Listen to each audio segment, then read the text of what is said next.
Welcome back, everyone. Today, I want to ask you a hard question. Are you the hero of your practice, or are you the bottleneck? I've been reading a book called Who Not How by Benjamin Hardy, and it changed the way I look at my business. Today, I'm going to show you why the most expensive thing that you can do is try to save money by doing your own marketing.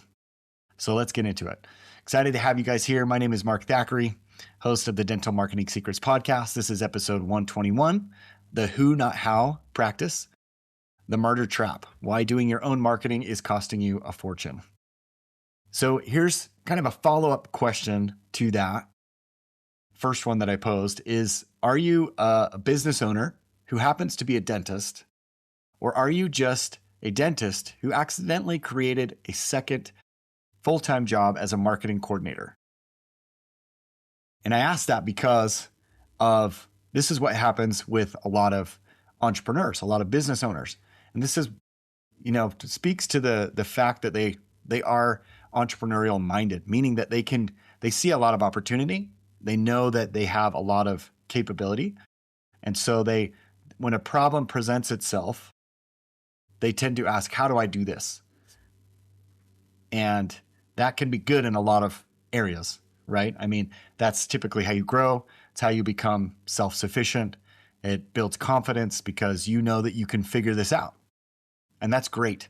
That can take you super far. And that's how I did it early on in my business. I started a photography business right out of college.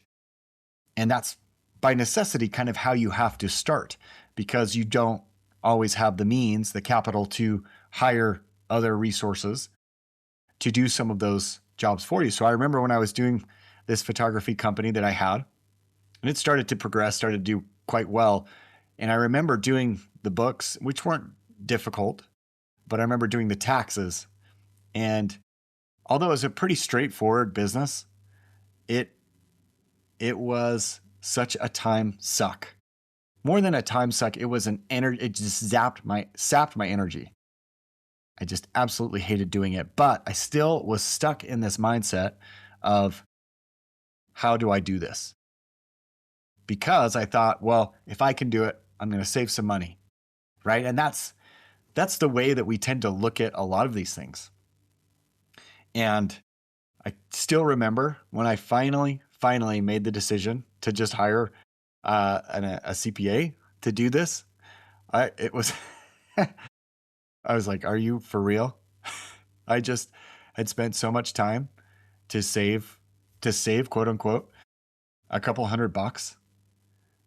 And the CPA actually saved me lots of money too. So I was so upset with myself for not doing this earlier, just because of the amount of energy it took away from me and how I dreaded that. I just dreaded that time, the early of the year, beginning of the year, because it would just weigh on me. Like, oh, I know I got to get these taxes done. I got to get these done.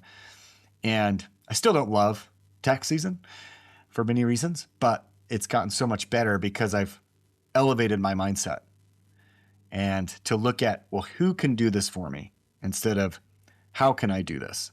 And that's really what a lot of dentists face is they see, okay, well, they learn about different ways to generate new patients or to attract a specific type of patient. And they say, well, how can I run Google ads? How do I fix my SEO? And they learn a few things and they think, okay, that's pretty straightforward. And oftentimes it is. I mean, there's a lot of things in this life that are just like that. But it doesn't mean that you should do them, right? The truly successful entrepreneurs value their time probably more than anything else, and recognize that they can go so much farther with the right people in place than trying to do it alone. There's a great African proverb that said, if you want to go fast, go alone. But if you want to go far, go together. And I love that because it speaks to, I think, the magnitude of the goals that we can have, right? We can go fast by doing it alone, but we can truly make and achieve and realize fantastic goals when we go together. because now we're employing and really getting people to buy into the vision that we have. And it allows us to do so much more. And this is kind of cool because it talks a little bit about what I talked with George White a few episodes about on the return on relationship. And specifically with George's conversation, it was around vendors and how do we approach our vendor partners? How can we involve them in achieving our goals? And that is definitely a part of this who, not how concept. But I was first introduced to this concept by a book. So Dr. Benjamin Hardy, along with Dan Sullivan, they co-authored this book based on Dan. So Dan Sullivan's a business coach, entrepreneur coach, and he's been doing this for a long time. He is fantastic.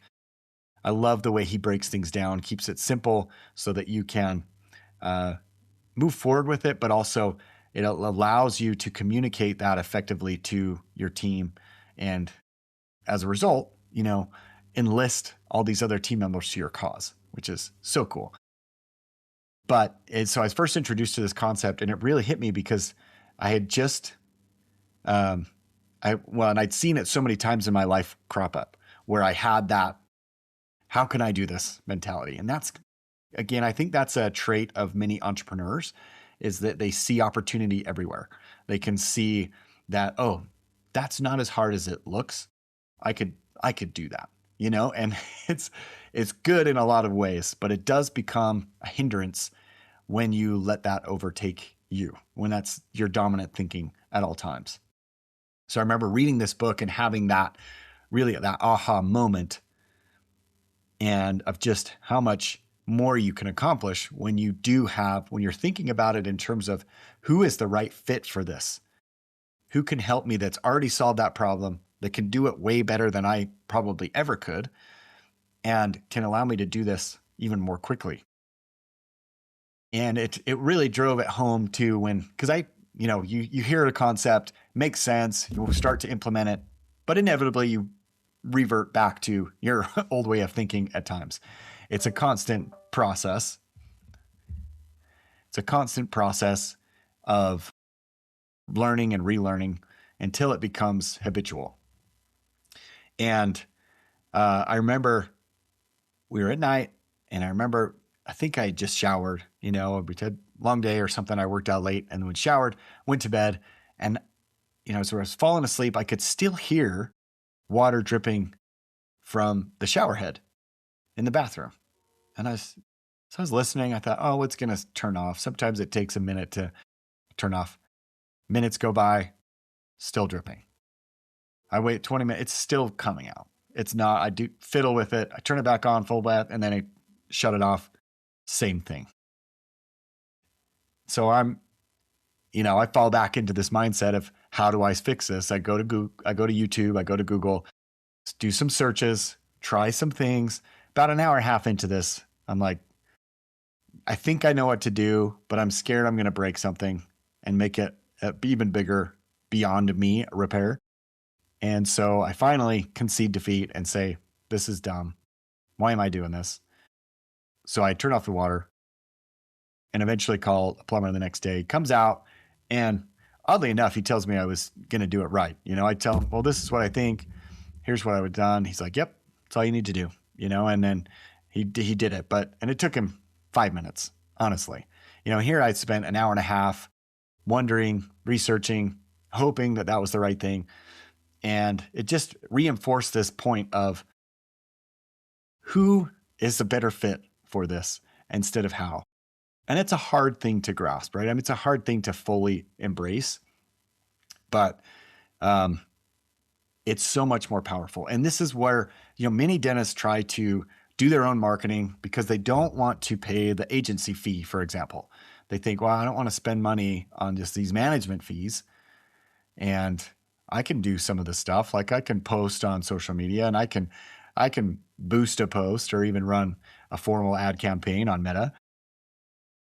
But the thing is they forfeit what they do the very best, which is production, which is clinical, just chairside production. Let's say if your chairside production is $500 an hour, but you spend 4 hours a week messing around with Facebook ads, that free marketing just costs you $2,000 in lost production.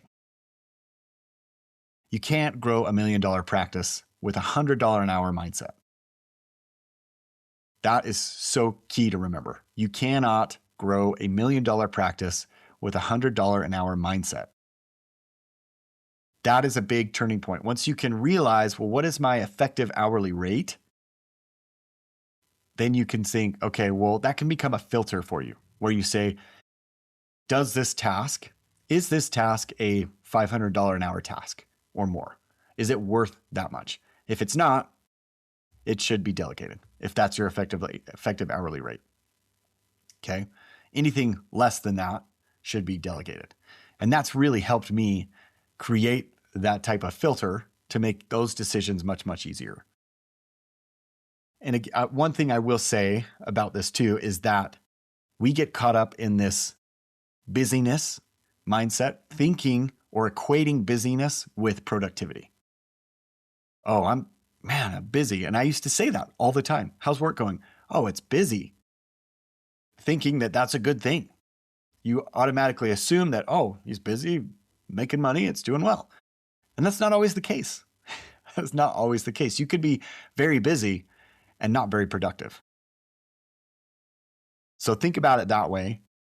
Try and catch yourself when you are using those words even. Oh, yeah, it's really busy. Like, well, do I want it to be, is busy good? It's neutral really, but in my mind, I don't want it to be busy in the classical sense, the traditional sense, where I'm just running around like a chicken with my head cut off. No, I want to be effective. And so if you can think about every hour spent on a how issue, how do I do this, is an hour stolen from your who leadership. Who can do this for me? It's taking away from your ability to enlist more people to your cause.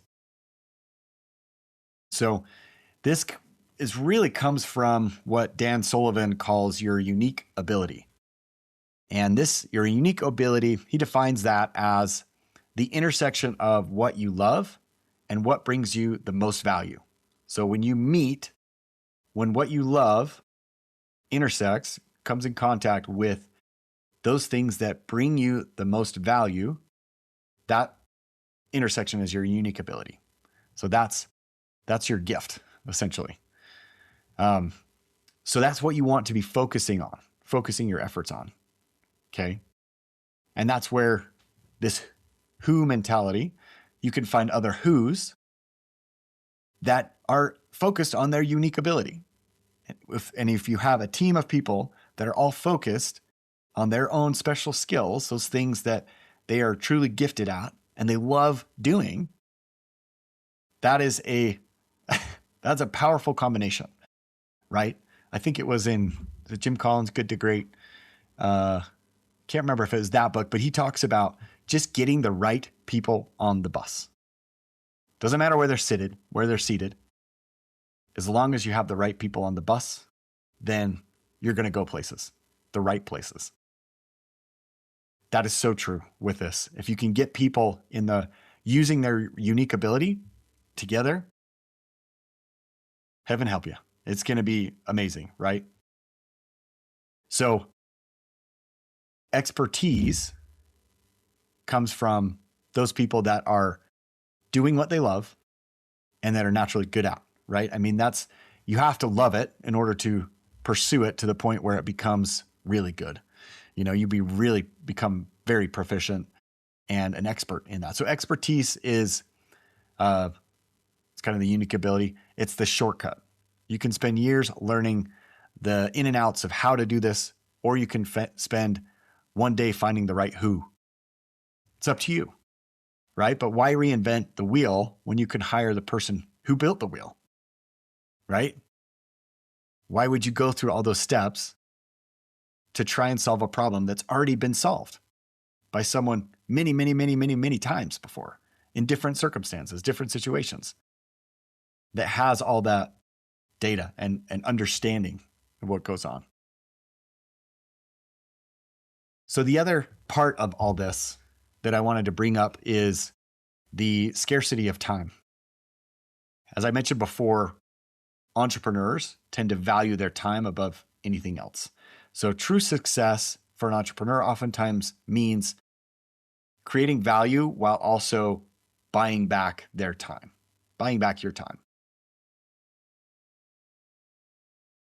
So if you're thinking about it that way, and hopefully I can say this okay, but a who, in this case, if it's marketing related, let's say an agency, doesn't just give you leads.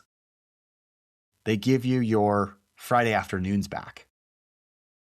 They give you several hours each week so that you can recharge yourself or be with family or go work out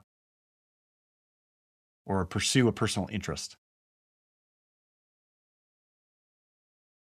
If you're trying to do this all yourself, you're going to fall behind. That's the reality of the situation. There are so many things at play right now, especially when we're speaking of marketing, algorithms, artificial intelligence. It's changing so rapidly that keeping up with that is a full-time job.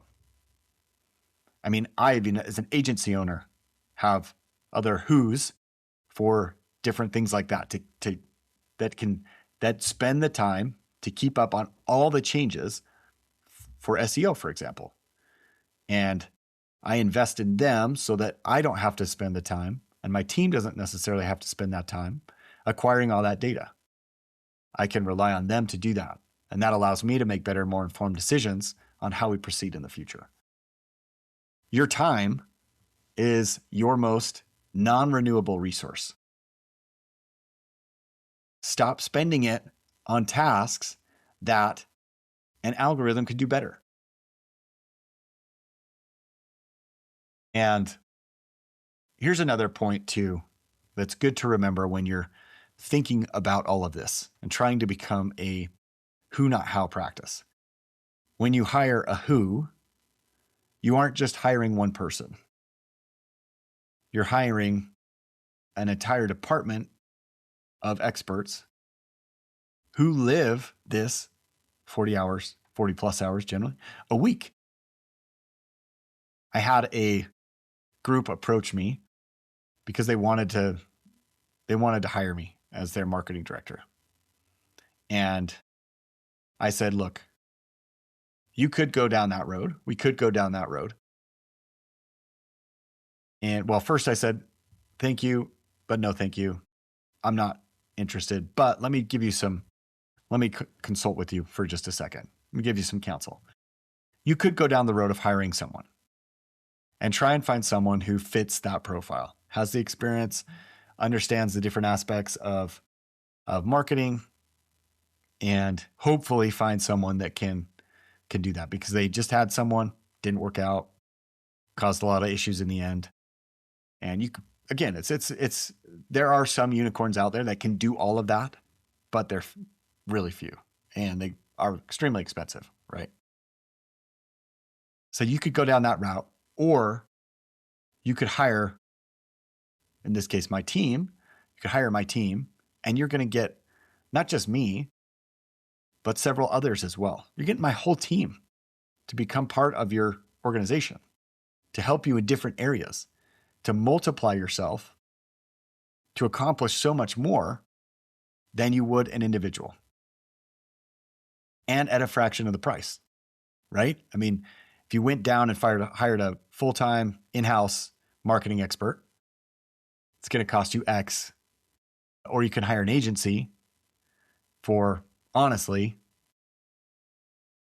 depends on what you're trying to do, but sometimes half the price, and getting more out of that. Because then it allows you to scale too. In this case, this group was looking to scale. They only had, I think it was like 9 or 10 locations at the time, single digits. But now they've since grown, and we've been able to grow with them, for example. So it's allows for that flexibility, and it's easier too. It's easier to hire and make adjustments and make changes that way. So look at it that way as well. Where you're trying to hire hire smart, to hire the right who. And oftentimes the who isn't just a single individual. It could be a team. And in many cases, that is a better option for you. So as you're developing this who, not how mindset, understand that real growth occurs when you stop being the operator and start being the visionary. This was made clear to me too when I first read, I believe it was, oh man, now I'm blanking on the book, but it was kind of a groundbreaking book back then. He talks about essentially creating a franchise out of your business as if you were, so that you would write out all the operations. You'd have everything written out in terms of, okay, this person, your responsibilities, this is how to do each responsibility, so that essentially you could plug in even inexperienced individuals and have them stick to the playbooks, stick to the manual, and they would know everything they needed to do. And so that was his main point, is you can stop being the individual trying to do everything, carry out each individual task, and start being the visionary. And when you free up your time from the day-to-day tasks, it gives you those opportunities to think bigger, to allow those thoughts that you had or those ideas to truly germinate and form, and you can develop them. You can kind of mold and shape and shift those. Because it takes that. It takes, you can't, typically an idea doesn't come fully created. You have to work on that. And making those strategic changes to your practice require time and thought. But if you're stuck in the day-to-day, you're just not going to likely have the time or the energy. Because when you finally find some free time, maybe lying in bed, you're so spent that head hits the pillow and you're out. Right? So try to stop being the operator and become more of the visionary. Again, it's that whole mindset of who can I find for this to help me with this issue, rather than how can I accomplish that? How can I solve this problem? A good way to look at it is, and this happened to me a while back going on vacation. Vacation can be such a great test. And I get it, with your practice, it's a little bit different, because if you're the main provider, you go out of town, you can't, the practice has to close essentially. So this is more for those that have multiple providers. But if you can go on vacation for 2 weeks, would your whole kind of business pause, or could you continue on without you? In my case, that was a great goal for me, is be like, okay, when I was first adopting this mindset, and I'm still working on it, to be totally frank, there's many things that I still revert back into, how can I do this instead of who can I find to do this? But this was a great test, and still is. When I go out of town, am I worried? Am I checking my emails and notifications every single day? Or can I confidently leave this in the hands of my team and say, I'm going to be gone. I trust you guys. Here's, we've talked about what needs to be done over the next few weeks. There will likely be something that comes up in addition to that. I know you guys will handle it well, and look forward to seeing you when I get back. If you can do that confidently, that is a great stress test to see, okay, I'm set up pretty well. We've got a good team in place. We've communicated our responsibilities. We know how to get things done, even if I'm not, at the helm of the ship. Okay. So it's a concept that takes some time, but it is such a liberating one when you can get behind it. When you can stop thinking of you pulling all the levers, doing all the, pushing all the buttons, flipping all the switches, but finding the right people to do that for you. And again, freeing you up so that you can think bigger, so that you can develop a more strategic plan for your practice. And by strategic, I mean, that could be adding an associate. It could be just cherry picking more of the right treatment, or being able to attract patients that require higher value treatment, for example. That all takes time and effort. But you're not going to have that if you're focused on how do I do this instead of who can do this for me. So don't let your ego and desire to save a few bucks be the bottleneck of your practice growth. So if you're tired of asking how to get more patients and you are ready to find the who that makes it happen for you, we would love to talk with you. Contact my assistant Maria for a session. Just love to just have an open, candid conversation of where you are now, where you'd like to be, and we could talk about what we've been doing that's working for our clients and how we can do that same thing for you. So contact Maria it's maria@markthackeray.com for a strategy session, and we'll get that scheduled. But more than anything else, I just want to see that, because I know and I say this just because a lot of dentists feel this way. They feel so worn down because of this mindset, of this how mindset, that it starts to make the profession less appealing. It loses its luster. They realize, this is such a grind. I'm having to do everything. I'm literally juggling 6 balls, trying to keep them all in the air at the same time. I'm up time for my family. My health is going downhill. It's so challenging. So this can be a great way to make some changes. And yes, you will be required to invest some money, typically. And that's okay. That's okay too. You're investing in yourself, and you're investing in your vision of becoming, of freeing up more of your time and becoming a true leader, a true entrepreneur. So I hope and by all means, grab the book. Go get the book, Who Not How by Dan Sullivan and Benjamin Hardy. They have a whole series that is fantastic that builds on these principles. Invest whatever it is, 15, 20 bucks, and really adopt this mindset. And then, let me know. I'd love to hear how it's going for you, because I'm on my own journey as well with it. So it's super fun. We can collaborate that way. But again, Who Not How. Thanks for joining me today. If you've had a good experience with this podcast, if you've gotten something that can help you, or given you a spark, or given you a lift of some sort, please leave me a review.